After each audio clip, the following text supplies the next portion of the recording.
Աշնանային մի ցուրտ օր էր։ Իրինան մենակ կանգնած էր կանգառում։ Մթերային խանութից հենց նոր էր հեշտափոխից դուրս եկել եւ շատ հոգնած էր, դրսում շատ ցուրտ էր։ Նա երազում էր, որքան հնարավոր է շուտ հասներ իր վարձակալած սենյակը, որպեսզի այնտեղ հանգստանար մի փոքր, որտեղ իրեն միայն սպասում էր լռությունն ու մենակությունը։ Հանկարծ նրա կողքին հայտնվում է մի տղամարդ թանկարժեք, բայց շատ կեղտոտ կոստյումով։ Նա իր ձեռքին ուներ մի ալկոհոլի շիշ եւ ուներ շատ վշտոված տեսք։ Նրա շարժումները շատ տարնակ ու անշնորհք էին։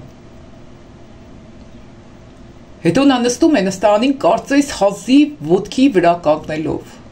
եւ կամացուկ ասում. Ես կարծում էի, որ այսօր ամենաերջանիկ օրը կլինի ինձ համար։ Իրինան նկատում է, որ նրա կոշիկները կեղտոտ են, աչքերը լցված են հուսահատությամբ։ Նա նստում է նրա կողքին, չնայած թաց նստարանին եւ տալիս է նրան անձեռոցիկ։ Երբեմն կյանքը ամեն ինչ ավարտին է հասցնում նոր բանի հնարավորություն տալու համար։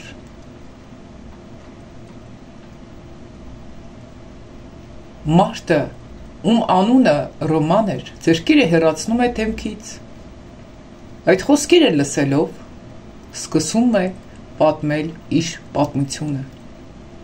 Նրա ձայնը խուլ էր, կարծես դեռ չէր հավատում, թե այդ ամենը իր հետ է պատահել։ Այդ օրը նրա հարսանիքի օրն է եղել։ Նա կանգնած է եղել զոհասեղանի առաջ, բայց հարսը պարզապես չի եկել։ Բոլոր հյուրերը սպասում էին նրան, բայց նա միայն գրություն էր թողել ու հեռացել։ Ռոմանը պատմում է, թե ինչպես է կարծում, որ կամ միշտ կարծել է, որ փողը կարող է պաշտպանել իրեն ցավից։ Բայց իրականում դա այդպես չի եղել։ Իրինան առանց ընդհատելու լսում էր նրան հասկանալով ցավը։ Նա էլ կիսվում է իր պատմությամբ, թե ինչպես է իր ընկերը հեռացել, երբ նա հիվանդացել է, չդիմանալով հիվանդության ծանրությանը։ Նա իրեն ասել է, որ չի կարող լինել նման բեռի կողքին, ասում է Իրինան, որ իրեն ընկերը իրեն բեռ համարելով լքել է իրեն։ Ռոմանը նայում է Իրինային, հասկանալով, որ իրենց ցավերը շատ նման են։ Ինչու ես ինձ լսում, հարցնում է նա։ Իրինան պատասխանում է, որովհետև ես գիտեմ, թե դա ինչ է։ Լինել կոտրված եւ ոչ մեկին ոչ պիտանի։ Նա լռում է եւ շարունակում է. երբեմն պարզապես պետք է ինչ որ մեկը այնտեղ օգնի քեզ, պարզապես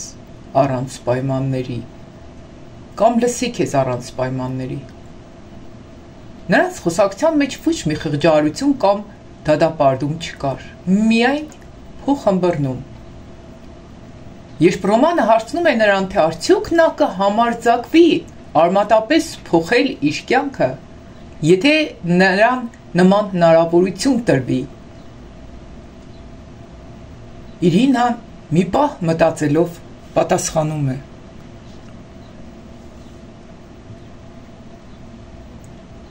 Այո, կփոխեի, բայց ոչ այս գիշեր, ասում է նա։ Ռոմանը գլխով է անում ժպտալով։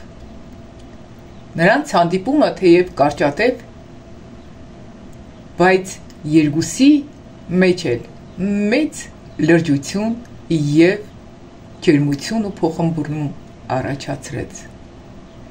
Մեկ շաբաթ անց Իրինան կրկին աշխատում էր խանութում։ Հանկարծ դուռը բացվում է եւ շեմին մեկն է հայտնվում։ Դա Ռոմանն էր, բայց լրիվ ուրիշ մարդ։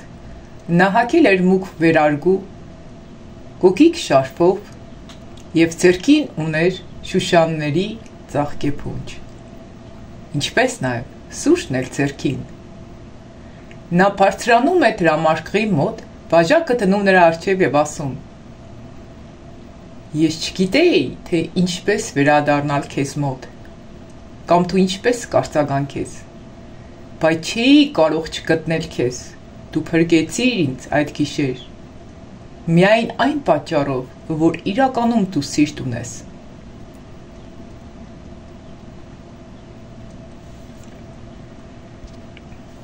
Իրինան մի պահ կարծես կորցնում է ինքն իրեն, բայց սրտի խորքում ինչ-որ տաքություն է զգում, այնուհետև ռոմանը շարունակում է. «Ես ցանկանում եմ, որպեսզի քեզ վերադարձնեմ այն ջերմության մի մասը, որը տվեցիր ինձ այն գիշեր, և այն կցանկանամ, որ առաջինը սկսենք զբոսանքից»։ Իրինան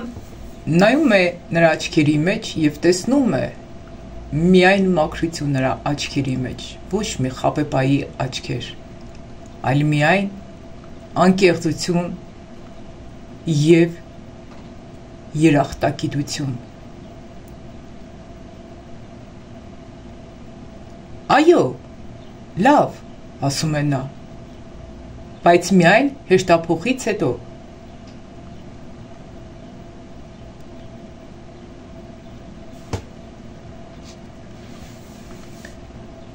Եվ այդ պահին քաղաքի գորշ երկնքի տակ սկսվում է նրանց նոր ճանապարհը։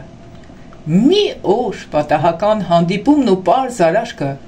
կարողացան փոխել ամեն ինչ Իրինայի կյանքում։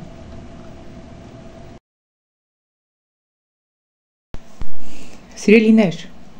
եթե դուք եք հայտնվել նման իրականության մեջ, ապա ճիշտ ժամանակն է, որ մտածեք, որ կյանքը շարունակվում է։ Պարզապես Աստված ձեր կողքից վերցրել է այն մարդկանց, որոնք իրականում չեն սիրել ու չեն արժևորել ձեզ, և պատրաստվում է տալ ձեզ նորը, ով իրականում կսիրի, կգնահատի ու կարժևորի ձեզ։ Եվ միշտ հիշեք, չկա չարիք առանց բարիքի, և միշտ էլ երբ փակվում է մի դուռը, Աստված բացում է նորը, էլ ավելի լայնարձակ դուռ, որը ձեր կյանքում իրական մեծ փոփոխություններ ու օրհնություններ կբերի։ Եթե այս տեսանյութով կարողացած ես օգտակար լինել, ապա դրեք լայք, կիսվեք մյուսների հետ, ովքեր այս պատմության կարիքն ունեն, ինչպես նաև բաժանորդագրվեք մեր ալիքում, ովքեր բաժանորդագրված չեն, եթե ցանկանում եք էլի նմանատիպ պատմություններ լսել։ Լավ մնացեք։